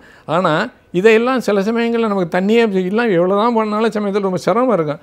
அதுக்கு ஒரே ஒரு மாற்று வந்து கடல் நீரை நன்னீரைக்கு பயன்படுத்துகிறோம். இப்போ 1190 எம்எல்டி நம்ம மில்லியன் லிட்டர் பண்ணுறத 500 பண்ணணும், அல்ல 1000 பண்ணிட்டோம்னு வைங்களேன். 1000 எம்எல்டியாக பண்ணிட்டோம்னாக்கா இப்போ வந்து நமக்கு வந்து கிட்டத்தட்ட 50 லிட்டர் அதுலேருந்து கொடுக்கலாம். ஈவன் 2050 உள்ள 10 மில்லியன், அதாவது 1 கோடி பேருக்கு ஒருத்தருக்கு 100 லிட்டர் கண்டிப்பாக கொடுக்கலாம். அந்த அளவுக்கு அதை கண்டிப்பாக நம்ம அதுக்கு செலவாகும். ஆனால் அதை செஞ்சு தான் ஆகணும். அப்படி செஞ்சால் தான் இந்த மாநகரத்தை நான் தண்ணீர் தட்டுப்பாட்டிலிருந்து நீக்கலாம் என்று நான் கருதுகிறேன். நம் சுற்றுச்சூழல் தூய்மையாக இருந்தால்தான் நம்முடைய சமூகம் சிறப்பாக இருக்கும். சுற்றுச்சூழலை எவ்வாறு தூய்மையாக வைத்துக் கொள்ளலாம், அவற்றை மாசுபடாமல் எவ்வாறு பாதுகாக்கலாம் என்பதை பற்றி நம்மிடையே பகிர்ந்து கொள்ள வந்திருக்கிறார் டாக்டர் வின்சென்ட் அவர்கள். நிகழ்ச்சியில் நிறைவு பகுதியாக வரவேற்பது சுற்றுச்சூழல்.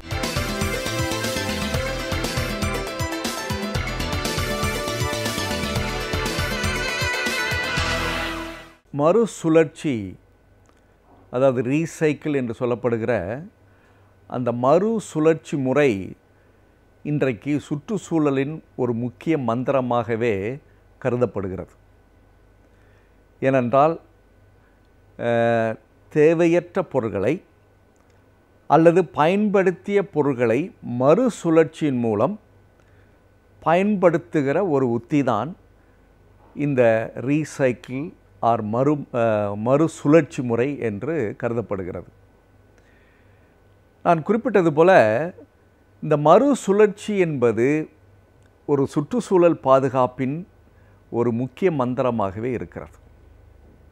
ஏனென்றால் நாம் பயன்படுத்துகிற அத்தனை பொருள்களும் பயன்படுத்தப்பட்ட ஒவ்வொரு பொருள்களுமே பல நேரங்களில் வீணாக செல்லக்கூடியதாகத்தான் இருக்கிறது. அவ்வாறு வீணாக போகிற பொருள்கள்தான் நம்முடைய சுற்றுச்சூழலுக்கு ஒரு பெரிய தர்ம சங்கடமாக வந்து சேர்கிறது. ஏனென்றால் தேவையற்ற பொருள்கள் நம்முடைய சுற்றுச்சூழலில் படுகிற பொழுது அதுதான் குப்பையாக மாறுகிறது. இன்றைக்கு நாம் செல்கிற ஒவ்வொரு இடங்களிலுமே குப்பைகள் அதிகமாக குமிந்து கிடப்பதற்கே காரணம் நாம் பயன்படுத்திய அத்தகைய பொருள்கள் வீணாக எத்தகைய பராமரிப்பும் இல்லாமல் அங்கே போடுகிற முறையினால்தான் இன்றைக்கு நம்முடைய சுற்றுச்சூழல் மிகவும் பாதிப்புக்குள்ளாயிருக்கிறது. ஆனால்தான் நம்முடைய சுற்றுச்சூழலை சுத்தம் செய்ய வேண்டும் என்று சொல்வதற்கே காரணம் நம் சுற்றி இருக்கிற அந்த குப்பையாக இருக்கிற அந்த பயனற்ற பொருள்களால் ஏற்பட்ட விளைவுதான் என்பது இப்பொழுது நமக்கு எளிதாக புரிகிறது.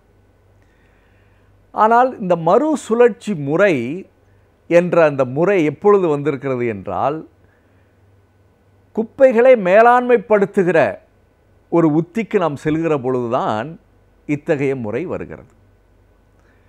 அதனுடைய முதல் படியாகத்தான் செக்ரிகேஷன் ஆஃப் வேஸ்ட் என்று சொல்வார்கள். அதாவது குப்பைகளை பிரித்து ஆளுகிற, அதை பயன்படுத்துகிற ஒரு முறை. அதுதான் மக்கும் குப்பை, மக்கா குப்பை என்று சொல்லப்பட்டு, அந்த மக்கும் குப்பையை உரமாக்குகிற முறை இதுவரை அது வேறு விதமாக பயன்படுத்தப்பட்டு, ஆனால் இன்றைக்கு உரமாக பல சூழ்நிலைகளில் பயன்படுத்தப்பட்டு கொண்டிருக்கிறது. இன்னும் சொல்ல வேண்டுமென்றால், சில தொழில் நிறுவனங்கள் அத்தகைய பொருள்களை உரங்களாக மாற்றி நம்முடைய விவசாயத்துக்கு பயனுள்ள பொருள்களாக மாற்றி தருகிறது என்பது ஒரு பெரிய வரவேற்கத்தக்கது. அத்தகைய பல தொழில்நுட்பங்களும் தொழிற்சாலைகளும் இன்னும் பல உருவாகிற பொழுது நிச்சயமாக குப்பை என்று சொல்லப்படுகிற அந்த தேவையற்ற பொருள்கள் சில நேரங்களில் அத்தேவையாக மாறிவிடுகிறது. அதுபோன்று தான் மக்கா குப்பை என்று சொல்கிறோமே, அந்த மக்காத குப்பை, இரும்பு, பிளாஸ்டிக் இது போன்ற பொருள்கள் இன்றைக்கு மறுசுழற்சியின் மூலம் மீண்டும் நமக்கு தேவையான ஒரு பொருளாக மாறி வருகிறது என்பதை நினைத்து பார்க்கிற பொழுது, ஒருபுறம் அந்த சுற்றுச்சூழலை சுத்தமாக வைப்பதற்கு பயன்படுவதோடு இல்லாமல் அதுவும் ஒரு பொருளீட்டுகிற முறையாக மாறுகிற பொழுது நம் நாட்டினுடைய ஒரு பொருளாதாரமும் முன்னேறுகிறது என்பதையெல்லாம் வைத்து பார்க்கிற பொழுது, நாம் பயன்படுத்துகிற ஒவ்வொரு பொருள்களுமே எந்த அளவிற்கு பயனுள்ளதாக மாற்றிக்கொள்ளலாம் என்பது இரண்டுமே ஒரு உதாரணமாக நாம் எடுத்துக்கொள்ளலாம். இவ்வாறு மறுசுழற்சி செய்வதன் மூலம் ஏற்படுகிற நன்மை என்னவென்று பார்க்கிற பொழுது, முதலில் தேவையற்ற பொருள்களை குப்பைகளாக மாற்றுகிற அந்த சூழல் தடுக்கப்படுகிறது. இரண்டாவதாக, அத்தகைய தேவையற்ற பொருள்கள் ஒரு பயனுள்ள பொருள்களாக மாறிவிடுகிறது. மூன்றாவது, நம்முடைய சுற்றுச்சூழலில் முக்கியமாக அங்கமாக இருக்கிற ஆக்சிஜன் என்று சொல்லப்படுகிற அந்த வாயுவை அதிகரிப்பதோடு இல்லாமல் கார்பன் டை ஆக்சைடு என்று சொல்லப்படுகிற நச்சுத்தன்மையான காற்றை, வாயுவை உருவாக்குகிற முறையில் ஒரு பெரிய நல்ல முன்னேற்றம் ஏற்படுகிற ஒரு சூழல். இன்னும் சொல்ல வேண்டுமென்றால், இன்றைக்கு உலக வெப்பமயமாக்கல் என்று சொல்கிறோம். பல நேரங்களில் தேவையற்ற பொருள்களால் ஏற்பட்ட தேவையற்ற விஷயம்தான் இது. அவற்றை இன்றைக்கு கையாளுகிற ஒரு சூழலும் உருவாகியிருப்பதற்கே காரணம் இந்த மறுசுழற்சியின் மூலம், இந்த ரீசைக்ளிங் ப்ராசஸ் என்று சொல்கிறார்களே, அந்த மறுசுழற்சியின் மூலம் ஏற்பட்ட ஒரு உன்னதமான மாற்றம் என்று தான் சொல்ல வேண்டும்.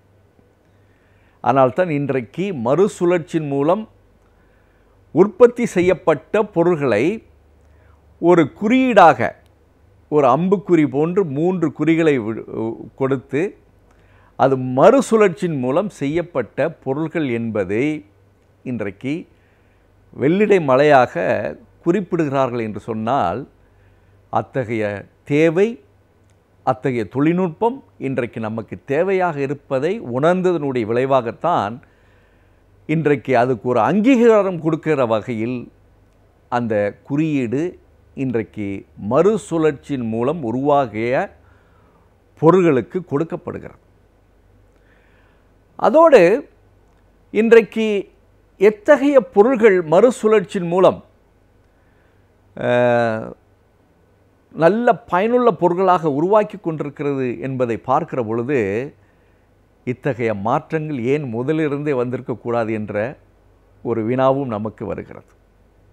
பொதுவாகவே பல நேரங்களில் நாம் பாடம் கற்றுக்கிற பொழுது அந்த மாற்றத்தை புரிந்து கொள்கிற பொழுது நிச்சயமாக அதனால் அந்த இடத்திற்கு நன்மை ஏற்படும் என்பதை போல இந்த சுற்றுச்சூழலுக்கும் இன்னைக்கு ஒரு நன்மை ஏற்பட்டு கொண்டிருக்கிறதுக்கே முதல் காரணம் இந்த மாதிரி மறுசுழற்சியின் மூலம் வீணான பொருள்களை எத்தகைய சூழ்நிலையும் நாம் தேவையற்ற முறையில் பயன்படுத்தக்கூடாது என்பதோடு இல்லாமல் இந்த மறுசுழற்சியின் மூலம் செய்யப்படுகிற அந்த பொருள்களை நாம் பயன்படுத்துவதனால் புதிதாக இயற்கையிலிருந்து இயற்கை வளங்களாக இருக்கக்கூடிய அத்தகைய பொருள்களையும் நாம் பயன்படுத்துவதை சற்று தாமதப்படுத்துகிறோம் என்பதும் ஒரு முக்கியம். ஏனென்றால் இயற்கை வளங்கள் நமக்கு அள்ளி தருகிற அத்தகைய பொக்கிஷங்கள் அனைத்தையுமே நாம் பயன்படுத்திவிட்டால் வருகிற தலைமுறைக்கு இல்லாமல் சென்றுவிடும். அதனால்தான் இன்றைக்கு இந்த மறுசுழற்சியின் மூலம் பல உன்னதமான விஷயங்கள் நடைபெற்று கொண்டிருக்கிறது. அதனால்தான் நம் வீட்டில் பயன்படுத்துகிற பொருள்களில் தேவையற்ற பொருள்களை எந்த அளவிற்கு குறைக்கின்றோமோ அதற்கு ஏற்றால் போல் குப்பைகளை உருவாவதை நாம் தடுத்து விடுகிறோம். அடுத்து இத்தகைய பொருள்கள் மூலமாக நாம் ஒரு நாட்டினுடைய பொருளாதாரத்தையும் பாதுகாக்கிறோம் என்று ஒரு சூழல் உருவாகியிருக்கிறது. இன்றைக்கு பல நிறுவனங்களில் ISO என்று சொல்கிறார்களே அந்த சுற்றுச்சூழலை பாதுகாக்கக்கூடிய உத்திய தரக்கூடிய பொருள்களை பயன்படுத்துகிற அந்த முறையிலும் ஒரு மாற்றம் வருவதனால் இன்றைக்கு தண்ணீரை மறுசுழற்சி செய்கிறோம். நாம் பயன்படுத்துகிற பயனுள்ள அல்லது பயனற்ற சில வாயுக்களை மறுசுழற்சி பெறுகிறோம். பல உலோகங்களை மறுசுழற்சி செய்து கொண்டிருக்கிறோம்.